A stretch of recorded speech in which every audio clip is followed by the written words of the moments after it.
এত বড় হত্যাকাণ্ড, হাজার হাজার নিরীহ ছাত্র জনতাকে হত্যার পর তাদের মধ্যে অনুশোচনার লেশ মাত্র পাওয়া যায় না।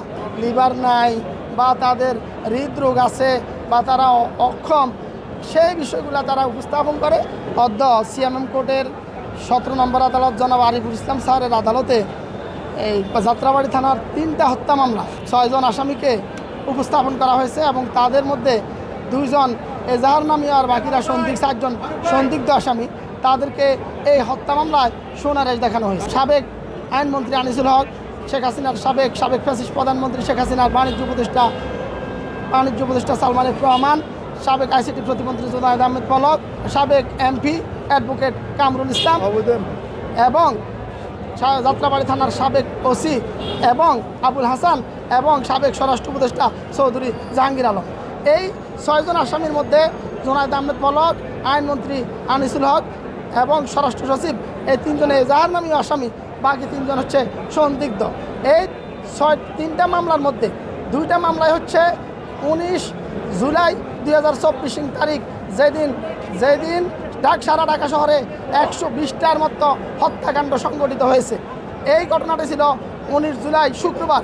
আপনারা অবগত আছেন, সেদিন র্যাব, বিজিবি, সেনাবাহিনী, ছাত্রলীগ, যুবলীগ, স্বেচ্ছাসেবক লীগ, আওয়ামী লীগ এই বৈষম্যবিরোধী আন্দোলনকারীদেরকে প্রতিহত করার জন্য সশস্ত্র অবস্থায় সারা বাংলাদেশ জুড়ে সেই দিন জুমাবার সকাল সূর্যোদয় থেকে রাত 10টা পর্যন্ত নির্বিচারে হত্যাকাণ্ড চালিয়েছে।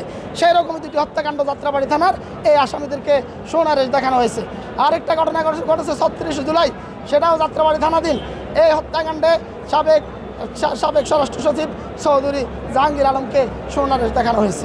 আদালতটা আমরা বলেছি, মাননীয় আদালত এই মামলার যে আসামিরা এজাহার নামীয়, তারা এজাহার নামীয় 3, 4, 2 এরকম হওয়ার কারণে তাদেরকে সোনারেশ দেখানো হয়েছে।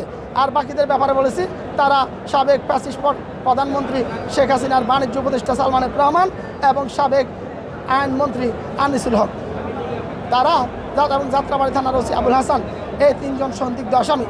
এদেরকে এই মামলায় তদন্তে তাদের সম্পৃক্ততা পাওয়া গেছে।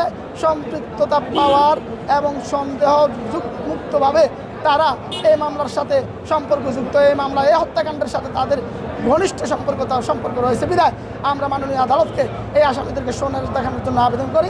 আদালতে তারা আজকে অত্যন্ত প্রাঞ্জল এবং স্বাভাবিক ছিল। তাদের মধ্যে সেই রকম কোনো ভয়, ভীতি, উদ্বেগ, উৎকণ্ঠা দেখা যায়নি। আসলে এত বড় হত্যাকাণ্ড, হাজার হাজার নিরীহ ছাত্র জনতাকে হত্যার পর লক্ষ লক্ষ এই মানুষজনকে পঙ্গুত্ব বরণ করানোর পর তাদের মধ্যে অনুশোচনার লেশ মাত্র পাওয়া যায় না।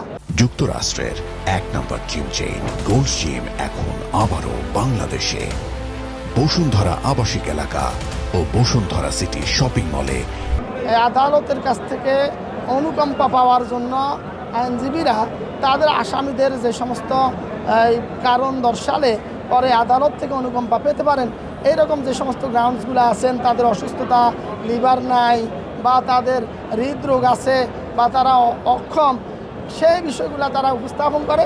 আসলে এই বিষয়গুলো যখন তারা আদালতে এই ব্যাপারে তারা প্রয়োজনীয় কাগজপত্র সাবমিট করার পর, ফিরিস্তিযোগে দেওয়ার পর, মাননীয় আদালতের ওনার যদি মনে হয় যে না, এই আসামি যথেষ্ট রূপে সুস্থ আছেন, তাকে রিমান্ডে দেওয়া যায়, তাকে জেল হাজতে প্রেরণ করা যায়, জামিন দেওয়ার মতো কোনো গ্রাউন্ডস তার বিবেচনা আসে না, তখন মাননীয় আদালত তাদের সেই আবেদন নামঞ্জুর করেন। এইসব ক্ষেত্রে আপনারা অবগত আছেন, তাদের কোনো আবেদনে আদালত মঞ্জুর করেন নাই বিধায় তাদের এই রোগের সত্যতা নিশ্চিত হয়নি। এগুলা অনেক সময় আদালত বিবেচনা করেন এবং আদালত এগুলো আবার পরীক্ষা নিরীক্ষার জন্য প্রেরণ করে থাকেন মামলার তদন্তকারী কর্মকর্তার নিকট।